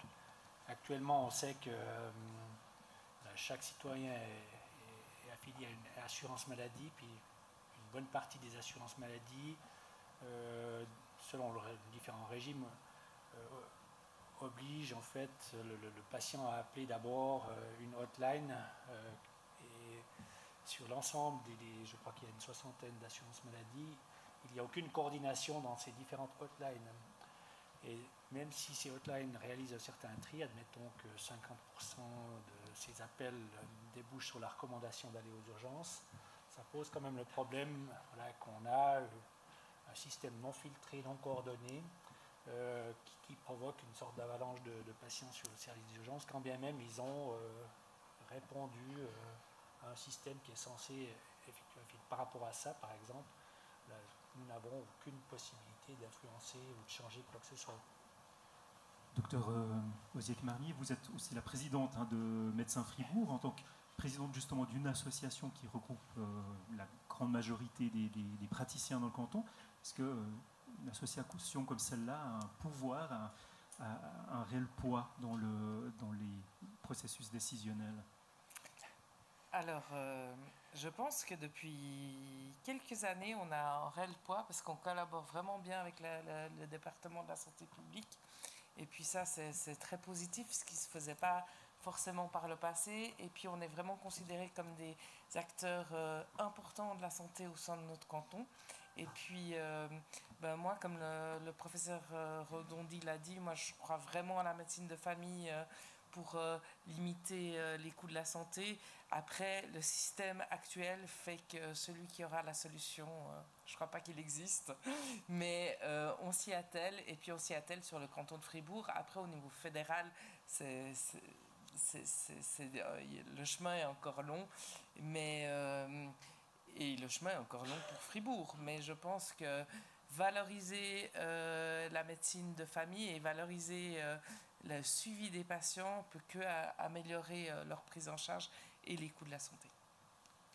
Merci beaucoup. Je crois qu'il y a encore une question. Oui. Si on veut un peu prendre de la hauteur les urgences sous pression, l'activité des urgences a quelque part les comportements, les activités qui sont une résultante des urgences sous pression. Et qu'est-ce qui est fait par le canton avec l'ensemble des acteurs de la santé sur ce qu'on appelle les maladies épidémiologiquement non transmissibles, le diabète, l'hypertension, les maladies cardiovasculaires et puis l'obésité, pour comprendre ces patients, pour éviter qu'ils viennent trop souvent ou dans des situations un peu plus graves aux urgences, qu'ils puissent être pris en charge plus vite et faire la prévention. Puis la deuxième question qui sous-tend celle-ci, c'est qu'est-ce que fait aussi le canton en termes d'épidémiologie populationnelle pour comprendre les populations, pour la population fribourgeoise, pour comprendre comment on va aussi mettre en place les structures sanitaires, et puis de facto, est-ce que le canton a une ambition de faire comme dans le canton de Vaud avec la CSS et puis l'hôpital de Morges, ou à Genève le réseau Delta, ou Berne avec le réseau-Arc, qui doit faire un projet de soins intégrés avec, via l'ALAMAL 59B. Alors le canton. C'est beaucoup de questions condensées en une ou plusieurs. Je vais peut-être commencer par la question que vous avez abordée. Qu'est-ce qu'on fait d'un point de vue épidémiologique finalement? Est-ce qu'on connaît notre population? Donc il y a des enquêtes sur la santé qui se font de manière périodique au niveau suisse, vous le savez. On participe aussi, et puis il y a toujours un échantillonnage fribourgeois. Donc ça nous donne une bonne idée sur l'état de santé de la population. C'est un exercice périodique et c'est des choses que nous utilisons. Sur la question, qu'est-ce qu'on fait pour les maladies chroniques qui finalement sont aujourd'hui responsables pour quasiment 80% des coûts de la santé? Vous avez raison, c'est extrêmement important, c'est pas le Covid, bon, j'espère qu'il est derrière, mais il était important à un moment donné. Mais l'enjeu aujourd'hui, c'est vraiment les maladies qu'on appelle les maladies non transmissibles, des maladies chroniques, comme l'hypertension, le diabète, le syndrome métabolique, des maladies respiratoires chroniques, etc., juste pour illustrer un tout petit peu. On a au niveau du canton ce qui s'appelle un programme cantonal de promotion de la santé et prévention, donc c'est un PAC, ça vous trouvez sur notre site, avec des focus sur l'alimentation, sur le mouvement, santé mentale, et puis prévention, alcoolisme et tabagisme. Donc, je ne vais pas le détailler, mais c'est des programmes qui sont assez similaires dans tous les cantons, puis qui s'appuient sur promotion santé suisse. Donc, aujourd'hui, vous avez raison, c'est un domaine qui est sous-investi, probablement, en termes de moyens, en tout cas, et en termes de visibilité, mais c'est quelque chose qui existe. Après, le canton, il soutient aussi les dépistages, les préventions. Donc, dans le canton de Fribourg, on a 2 dépistages. C'est le dépistage du cancer du sein, puis le dépistage du cancer du côlon à partir de 50 ans qui sont cofinancés par le canton. Voilà un tout petit peu quelques réponses à vos questions. La question la plus difficile, c'est est-ce qu'on va développer le système comme dans ce qui se fait dans l'arc jurassien ou un système delta à Genève, etc. Le système delta, il existe depuis longtemps, donc, mais le système qui change vraiment de paradigme, qui se fait aujourd'hui dans l'arc jurassien, on va voir un tout petit peu quels sont les résultats, qu'est-ce que ça donne, et puis le canton avisera par la suite, mais c'est encore tout frais. C'est entré en vigueur officiellement comme système, ou corrigé, début janvier de cette année. Merci beaucoup. Donc on sait qu'en période de post-Bénichon, il y a des pics de diabète et d'autres maladies. Peut-être une autre. Je pourrais juste faire une anecdote. Moi, je passe toute l'année avec mes patients à leur dire qu'il faut faire attention à leur santé et puis qu'ils mangent équilibré. Puis qu'est-ce que je reçois en décembre? C'est du vin et du chocolat dans des quantités qui sont astronomiques. Donc je suis toujours un peu déçu. J'espère que ça changera avec le temps. Merci beaucoup. Une autre question? Oui, merci. Il y a encore plusieurs questions dans le public, mais avant, si mon téléphone veut bien tourner, voilà, j'aimerais relayer une question particulière d'une personne qui nous suit en ligne, qui s'adresse spécifiquement à Monsieur Ribordi, et que je vais vous lire, mais que je vais peut-être résumer à... c'est un peu comme on dit, quand on fait l'armée, les autres doivent le faire. Et est-ce qu'il y a une sorte de tension dans le système informel entre médecins? Je résumerai ça comme ça. Donc je vous lis la question. Si l'objectif est de garder les jeunes médecins motivés, pourquoi laisser impunément les médecins spécialistes engueuler et mépriser les médecins assistants lorsqu'ils leur demandent un avis? La situation est bien connue, fréquente et les auteurs clairement identifiés. Complément à ma question, donc pas la mienne, pourquoi n'est pas abolie au sein de l'hôpital cette culture de la souffrance qui est très présente dans la formation médicale? J'ai souffert pour en arriver là, alors vous allez souffrir aussi. Docteur Ribordi.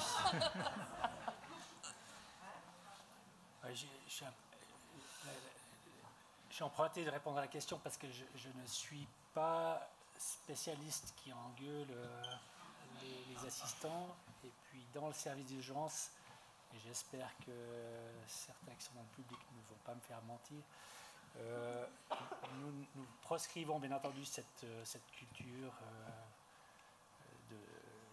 qui appartient au passé, autoritaire, punitive, etc., qui prévalait d'ailleurs de manière assez générale dans l'éducation, et puis qui était même placée en garant de qualité, puis qui était cultivée à l'extrême dans certains domaines élitistes. Mais c'est gentiment des choses qui n'ont plus la place dans l'hôpital en général, qui n'ont certainement pas la place dans le service d'urgence, où on travaille par essence en équipe, et où la performance ne dépend pas d'une personne ou d'un chef qui gueule, mais plutôt de l'engagement et la collaboration de toute une équipe. Donc, pour répondre concrètement à la personne qui a posé cette question, ce n'est pas quelque chose qui est toléré en général, et certainement pas dans le service des urgences. Merci beaucoup. Une autre question? Oui, alors là je m'adresse à Madame de l'Alsace, ayant travaillé à l'hôpital. Ça me fait un petit peu bondir quand vous parlez du canton qui doit aussi prendre en compte l'économicité, mais ça se fait sur le dos de qui? Moi, j'ai quitté un petit peu avant l'âge de la retraite parce que j'étais épuisée. Et là, j'apprends que 3 de mes collègues, super collègues, expérimentés, ont dû prendre des longs arrêts maladie. Moi, je crois que c'est contre-productif, en fait. Là, on ne fait pas des économies, à mon avis. Donc là, c'est juste un petit coup de gueule par rapport à ce canton de Fribourg qui a de la peine à mettre en avant et avoir des projets et des choses qui pourraient faire un peu bouger le système de santé. Je trouve ça dommage. Après, l'autre question, je me demande si quand même il n'y a pas un petit glissement du secteur public vers le secteur privé dans le canton de Fribourg. On a l'impression que le secteur public est en train de fondre, et puis que finalement c'est au profit du secteur de santé privé, avec des cliniques de chirurgie ambulatoire qui se développent un peu partout dans le canton. Alors c'est des acteurs importants, ils prennent en charge une certaine quantité de patients, mais n'empêche que ceux qui ont beaucoup de risques et tout ça, ils atterrissent quand même à l'HFR, à mon avis. Voilà. Oui, alors... Oui, merci pour cet avis critique que je suis tout à fait prête à entendre, mais il y a peut-être un petit malentendu. Le terme d'économicité, ce n'est pas le canton qui l'invente. Le terme d'économicité, c'est dans la LAMAL. Et la LAMAL, c'est le cadre qu'on a au niveau de la Confédération. Donc, si vous, par exemple, si vous faites une demande, si votre médecin traitant fait une demande à votre assureur, est-ce que vous allez prendre en charge tel nouveau traitement qui vient d'arriver sur le marché ou pas encore? Est-ce que j'ai le droit, voilà, votre médecin demande à l'assureur, est-ce que vous allez prendre en charge ou pas? Donc l'assureur, il a des critères avec lesquels il va analyser cette demande, et l'économicité en fait partie. Donc c'est quelque chose qui est dans la LAMAL, hein, ce n'est pas le canton qui l'invente. Mais je peux tout à fait entendre de la part des professionnels que ça vous interpelle. Le canton, il est surtout préoccupé par une certaine efficience. Ça veut dire que son hôpital, que le travail soit fait comparable de la même manière comparable à d'autres hôpitaux. C'est ça finalement un tout petit peu le message. Donc aujourd'hui, vous savez qu'il y a beaucoup de comparaisons, hein, dans le système, il y a beaucoup de comparaisons, et puis on demande aux hôpitaux d'être à peu près comparables avec un hôpital de taille et de mission comparable, hein. On ne leur demande pas d'être super meilleurs, mais il y a c'est malheureusement une réalité des choses qui sont appliquées aujourd'hui. On compare les hôpitaux, puis on leur demande d'être à peu près dans la moyenne de ce que font les autres acteurs de la santé. Madame Fouziek-Marmy. Alors, si j'ose, je ne veux pas faire de politique, mais si j'ose en faire un tout petit peu, je pense que ça dépasse totalement le débat d'aujourd'hui, qu'on élit des gens au Grand Conseil, et puis que le Conseil d'État doit rendre des comptes au Grand Conseil, et puis qu'il faut peut-être juste élire les bonnes personnes au Grand Conseil si vous voulez qu'il y ait des changements. Et puis ça, c'était mon petit coup de gueule aussi. Et puis qu'en effet, il y a aussi une culture fribourgeoise de l'argent qui est très très importante. Moi, je suis originaire de Genève, alors je peux vous dire que en francs, à Fribourg, c'est en francs. Et puis ça mettra du temps si on veut le changer. Et puis c'est vrai que c'est souvent frustrant pour les acteurs de la santé de se rendre compte de ça. Mais il faut faire avec, il faut avancer avec. Et puis si on baisse les bras, on ne fera jamais rien. Après, concernant votre remarque sur les cliniques privées qui s'ouvrent, je peux vous dire qu'à Fribourg, on est en pénurie dans quasiment toutes les spécialités. On a étudié avec le département de la santé publique, qui devait limiter l'accès à une spécialité selon la loi fédérale. La seule spécialité qui a pu être limitée, c'est les radiologues. Sinon, on est en pénurie quasi dans toutes les spécialités. Donc moi, c'est pas qu'on reporte du secteur public sur le secteur privé.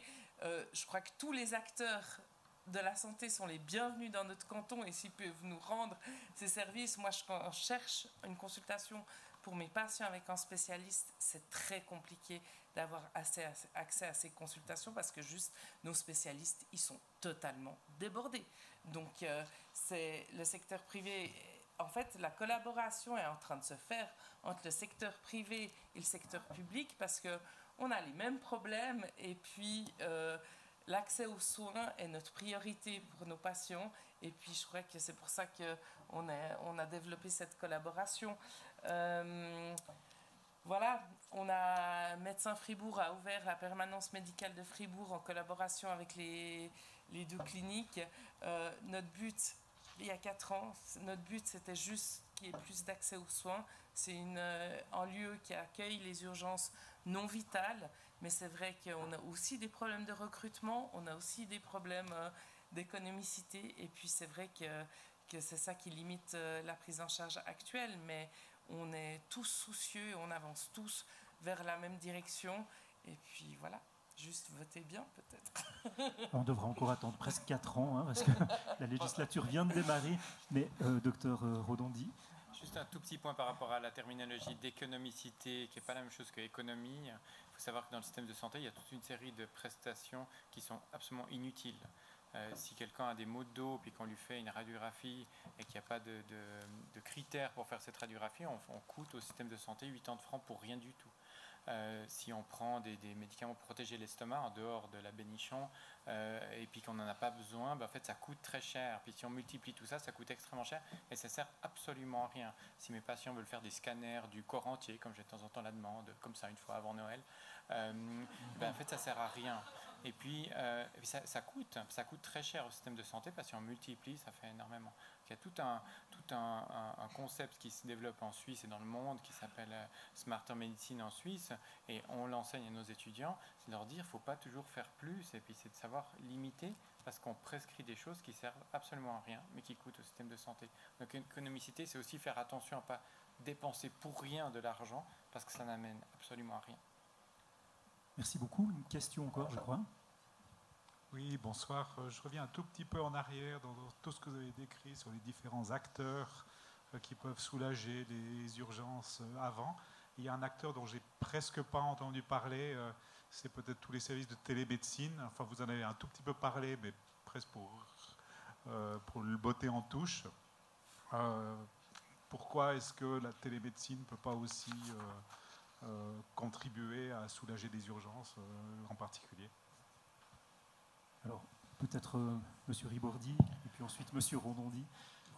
Bon, tout d'abord, j'abonde dans votre sens. Je ne crois pas qu'il a été dit que ça ne pouvait pas aider, parce que si on réfléchit de manière plus large, on fait de la télémédecine quasiment chaque jour. À commencer par l'utilisation du téléphone. Et on peut effectivement trier, voire traiter un nombre important de problématiques. Mais c'est vrai qu'actuellement, la télémédecine étant un outil, les solutions que permettrait cet outil ne sont pas encore déployées ou suffisamment déployées et puis mériteraient d'être intégrées ou bien d'être exploitées plus largement. En tout cas, c'est mon opinion. Je parlais des plateformes, notamment promues par les caisses maladie. Oui, alors effectivement, par rapport à ces plateformes, j'ai un regard relativement critique dans le sens où il n'y a pas de coordination entre elles, mais je ne remets pas en question l'intérêt de la télémédecine elle-même. C'est bel et bien le fait de l'absence de coordination et puis finalement d'un déploiement partiel parce que il n'y a qu'une étape de la prestation qui est faite, c'est-à-dire un filtre téléphonique, avec peut-être certaines consultations qui sont délivrées, mais on ne peut pas aller plus loin. Et puis dès qu'il y a l'incertitude sur un certain risque, on recommande aux patients de se rendre aux urgences. Donc c'est dans ce sens-là que j'étais critique par rapport à l'état actuel du système. Mais je pense qu'on peut aller beaucoup plus loin dans l'exploitation de ces moyens et c'est probablement ce qui se passera à l'avenir. Monsieur Rodondi, je crois que vous vouliez rebondir, oui, peut-être, et ensuite Madame Mathieu. Voilà, moi je suis plus partisan de la proximédecine que de la télémédecine. Il y avait eu un service de télémédecine à Genève où quelqu'un avait appelé qui ne se sentait pas bien et puis ils ont dit bon, il faut qu'on appelle une ambulance, puis il a dit vous êtes où? Il dit je suis proche du G2 de Genève, puis la personne qui était dans un autre pays a dit je ne sais pas où est le G2 de Genève parce qu'il n'est pas sur ma carte et puis du coup il ne savait pas où aller chercher la personne. Je pense que c'est important d'être dans la proximité. Nous on fait des téléphones avec nos patients tous les jours. Moi j'ai plus de 60 téléphones par jour au cabinet de patients qui nous appellent, avec qui justement on ne les fait pas venir pour faire des économies parce que ça coûte beaucoup moins cher puis on peut régler beaucoup de choses. Les assureurs, ça dépend un peu des systèmes, mais c'est vrai qu'il y a une certaine tendance à la prudence, ce qui fait qu'ils vont des fois justement dire aux patients appelez votre médecin en urgence, c'est très grave, puis au fait ça l'est pas du tout, ou bien allez aux urgences, parce qu'ils n'ont justement pas la connaissance du patient. Donc oui, ça fait partie du système, mais je ne suis pas sûr que ce soit la solution. Moi je préfère vraiment tout ce qu'on peut faire en proximité avec la connaissance du patient et de son environnement. Madame Mathieu. Permettez-moi, en complément de ce qui a été dit, peut-être de vous présenter un projet un peu plus hybride finalement. Dans le compte projet élaboré par le canton, il y a des équipes infirmières mobiles. Ça veut dire, si c'est nécessaire, ces équipes vont sur place, à domicile du patient, elles font une évaluation de la situation. Et puis là, avec des moyens, probablement de communication ou autres, parce qu'il y a aujourd'hui des choses où vous pouvez vraiment voir le patient, l'examiner le patient, puis avoir le médecin peut-être aux urgences en backup. Et puis ça, c'est un système où on se dit, ça pourrait être quelque chose qui est prometteur. Et ça fait partie des mesures dans notre compte projet. Merci beaucoup. D'autres questions encore? Bonsoir. J'ai encore une question sur un sujet dont on n'avait pas parlé autant. Alors, on avait déjà parlé de la demande, alors les personnes qui viennent un peu trop sur les urgences pour des causes non vitales. On parlait de l'offre, qu'il n'y a pas assez de personnel. On parlait de la bureaucratie, mais une chose qui me semble encore exclue, c'est l'industrie de santé et la pharma. Alors, le monsieur l'avait déjà dit, il y a beaucoup plus de diagnostics, des traitements qu'on peut effectuer aujourd'hui. Il y a un progrès technique qui est bien souhaitable, mais avec ses avantages, aussi du travail additionnel arrive. Alors, je voulais poser la question si les progrès techniques et les nouvelles traitements et diagnostics aussi mettent la pression sur les urgences. Et, bon, qu'est-ce que vos réflexions sur ça? Peut-être que ce n'est pas un problème, je ne sais pas, c'est seulement une question ouverte à tout le monde. Monsieur Ribordi, peut-être? Merci pour votre question, c'est intéressant. On dit donc que c'est une saine pression parce que l'évolution des progrès de la médecine amène aussi le défi que le service d'urgence soit à la hauteur. Et en principe, chaque fois qu'on voit apparaître une nouvelle possibilité thérapeutique, ça fait apparaître la nécessité de la mise en place d'une organisation pour répondre aux besoins des patients qui souvent vont justement se présenter aux patients. Donc, dans le domaine de la médecine d'urgence, on a vu sur les dernières années le besoin justement d'améliorer ces interfaces avec les services spécialisés, puis de monter en compétences diagnostiques, ce qui est quelque chose d'intéressant en soi. Mais oui, d'une certaine manière, ça peut aussi mettre une certaine pression, celle de parvenir à maintenir les niveaux de performance attendus finalement par les patients qui, eux, sont au courant de ces évolutions diagnostiques et techniques. Je ne sais pas si ça répond à votre question. Si je peux compléter, c'est aussi la raison pour laquelle on ne peut pas faire des services d'urgence 24 heures sur 24 sur 3 sites dans le canton de Fribourg. Parce qu'au vu du progrès et au vu des exigences de la technique, on ne peut pas se le permettre. Et ça, la pression, elle ne peut pas être présente sur 3 sites avec les soignants formés à cette pression sur 3 sites. Merci beaucoup. On va prendre encore 3 questions parce que l'heure file. Oui. Bonsoir, merci beaucoup en premier lieu. Peut-être pas une question, mais une remarque. Le monde des urgences est composé de personnel pluridisciplinaire. C'est vrai que j'aurais beaucoup apprécié avoir du personnel de santé type ASCC, type infirmier ce soir pour avoir leur point de vue et leur vision sur comment ça se fait que le monde de la santé, en tout cas au niveau des urgences, est un peu épuisé. Voilà, tout simplement. La question est vite répondue, comme on dit. Merci pour cette remarque. On va en prendre une autre, je pense.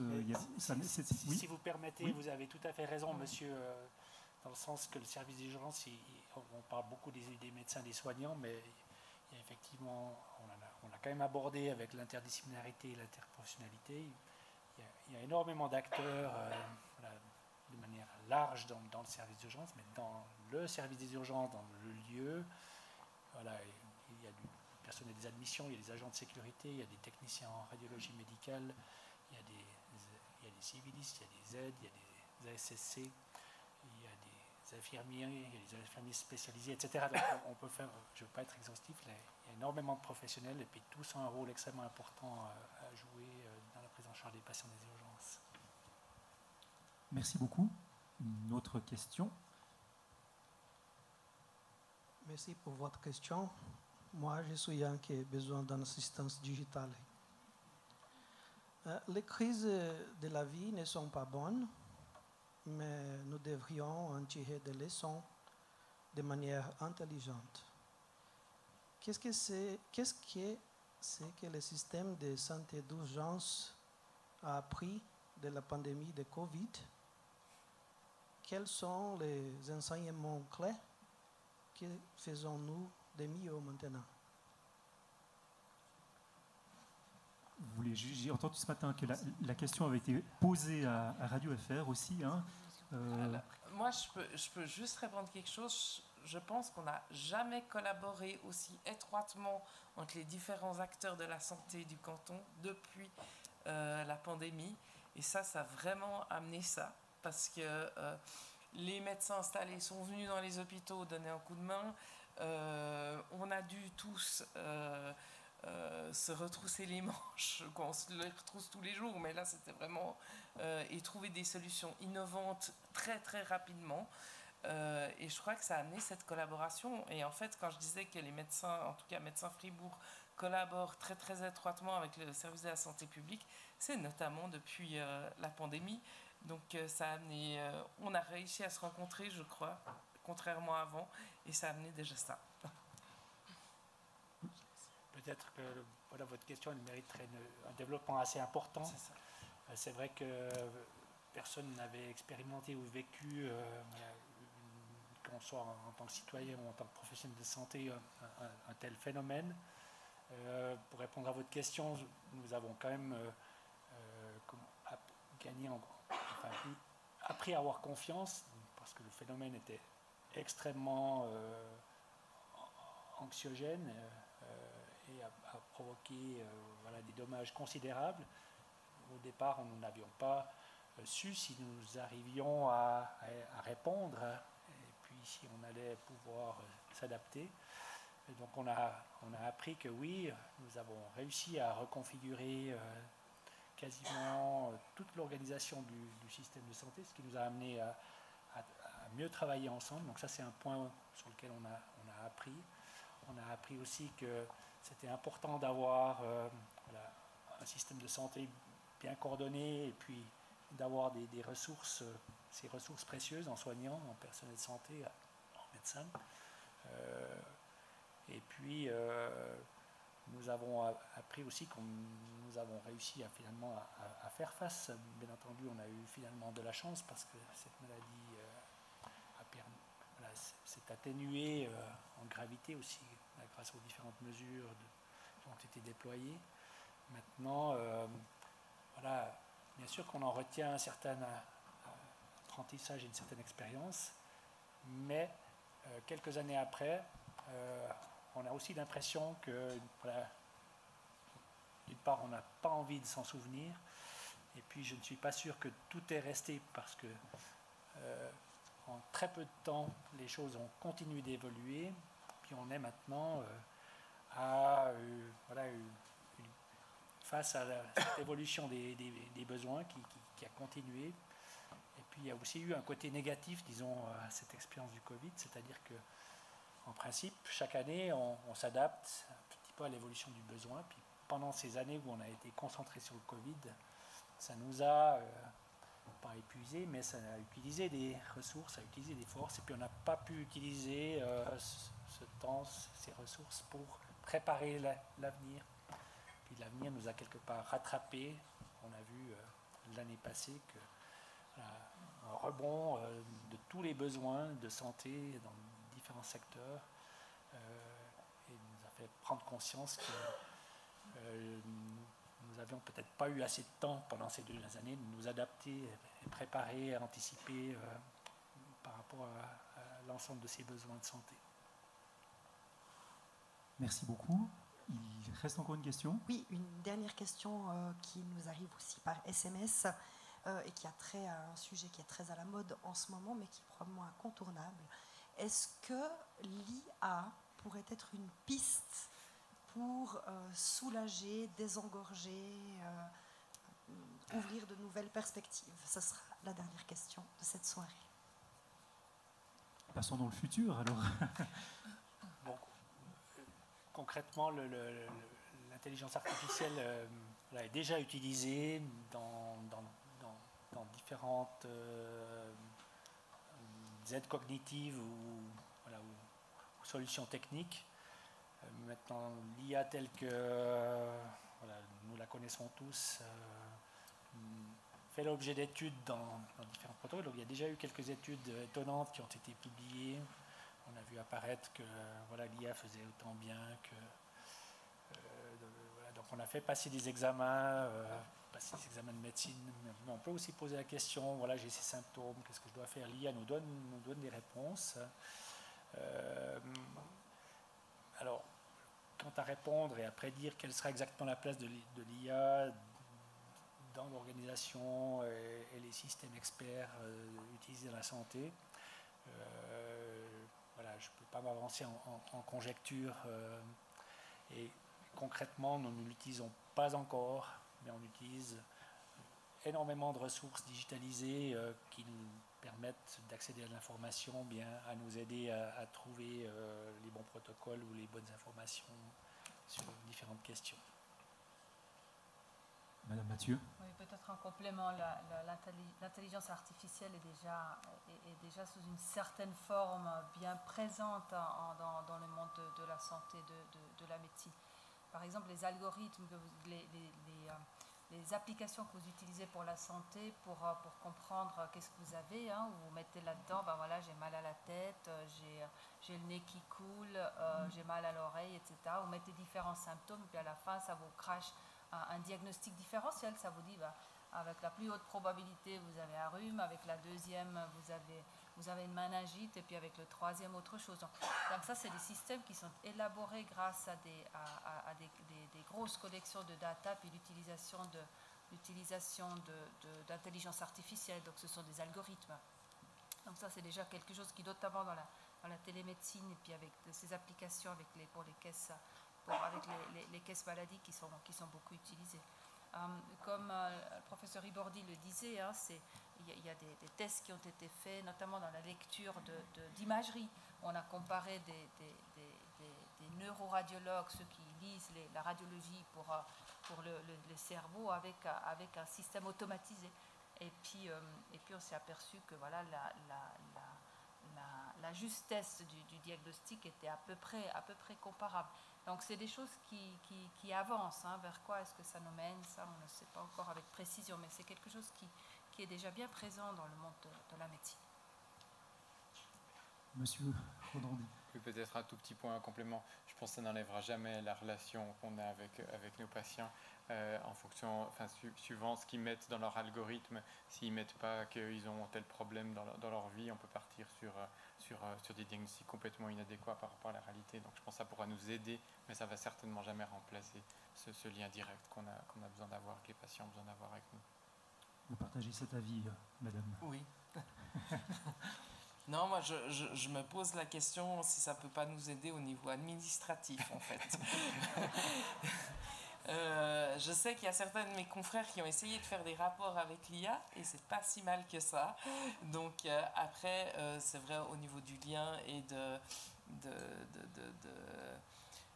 du contact avec le patient, on ne pourra jamais, je pense, nous remplacer. Et puis, moi, je crois très fort au sens clinique aussi qu'on acquiert avec les années d'expérience.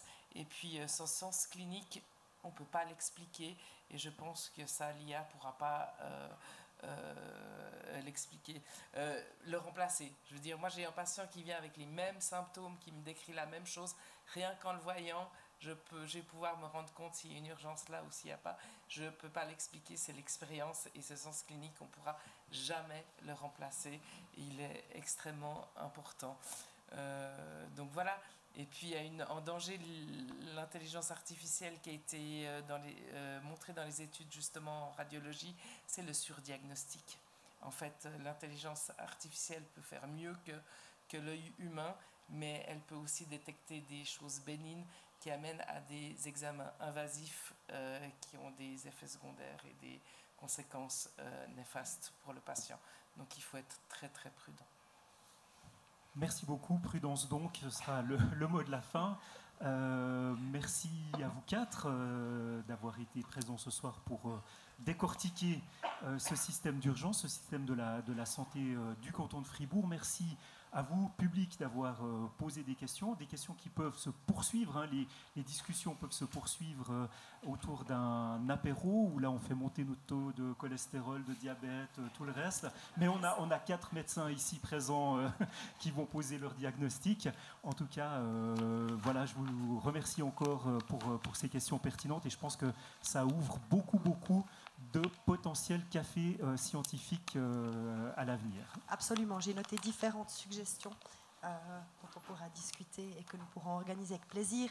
Merci à vous, chers invités. Merci Pierre-Yenny pour cette modération. Je suis assez ravie. Merci, cher public, de vous être approprié ce café comme vous l'avez fait. Avant qu'on se sépare, ou plutôt qu'on se rejoigne juste à l'extérieur pour poursuivre la discussion de manière plus informelle, je me permets cette fois une triple page de pub. Tout d'abord, pour rebondir sur la question sur l'IA, vous aurez peut-être vu sur vos tables, le journal scientifique de l'Université de Fribourg traite justement de l'IA, mais pas en médecine. Je crois qu'on n'a pas d'article sur ce sujet précisément, mais enfin, c'est un numéro qui est consacré justement à l'IA. Et puis, au niveau café scientifique, normalement, nous avons un rendez-vous par mois dans cette salle. Le mois prochain, ce sera 2. Tout d'abord le 7 février avec un café exceptionnellement proposé en allemand. Il y en a toujours un par année sur l'avenir de la lecture.